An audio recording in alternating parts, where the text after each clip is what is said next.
Xi Jinping, the man who is changing the world forever. Since the end of the Cold War, the world followed a predictable script.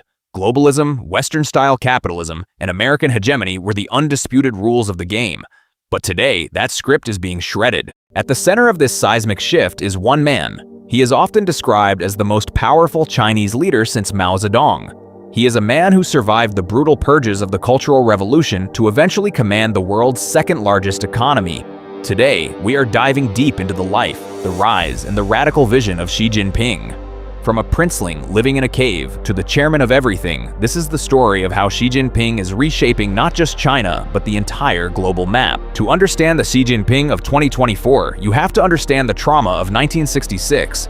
Xi was born a princeling, the son of Xi Jinping, a hero of the Communist Revolution and a high-ranking official. But in the world of the CCP, power is a double-edged sword. When Mao Zedong launched the Cultural Revolution, Xi's father was purged and imprisoned. Suddenly, at age 15, the boy who lived in luxury was sent to the impoverished village of Liangjiahe. For 7 years, Xi lived in a cave. He hauled manure, slept on bricks, and experienced the raw, brutal reality of rural poverty. Most people would have emerged from that experience hating the party. Xi Jinping did the opposite. He embraced it. He applied for membership 10 times before being accepted. He learned that in a world of chaos, only total control and absolute stability could prevent disaster.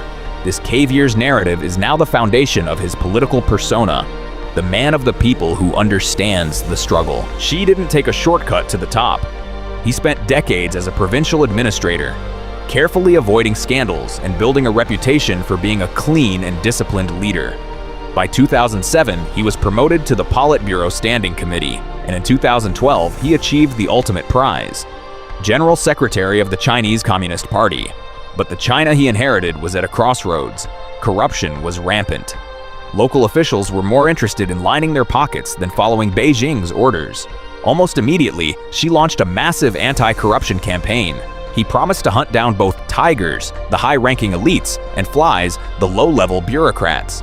While popular with the public, this move served a dual purpose. It consolidated his power by removing political rivals and ensured that the party's word was once again law. Most world leaders have a platform. Xi Jinping has a thought. In 2017, Xi Jinping thought on socialism with Chinese characteristics for a new era was written into the party constitution. This puts him on the same ideological level as Mao Zedong. But what does it actually mean? It means the great rejuvenation of the Chinese nation. Xi believes that for China to become a superpower, the party must be at the center of everything. Politics, the economy, technology, and even the private lives of citizens. Under his watch, we've seen the tightening of the Great Firewall, the crackdown on tech giants like Alibaba, and the implementation of the world's most sophisticated digital surveillance state. Xi's vision doesn't stop at China's borders. For decades, China followed the advice of Deng Xiaoping: hide your strength, bide your time. Xi Jinping has ended that era. Through the Belt and Road Initiative, China has poured nearly $1 trillion into infrastructure projects across the globe, building ports in Pakistan, railways in Africa, and highways in Europe. It is the largest infrastructure project in human history, and it has turned Beijing into the world's primary creditor. But this expansion has come with friction. From the South China Sea to the Himalayas, and most critically the Taiwan Strait, Xi has signaled that China is no longer willing to back down. The wolf warrior diplomacy era was born, characterized by a more aggressive and assertive Chinese foreign policy that openly challenges the US-led international order. I am ending my speech here.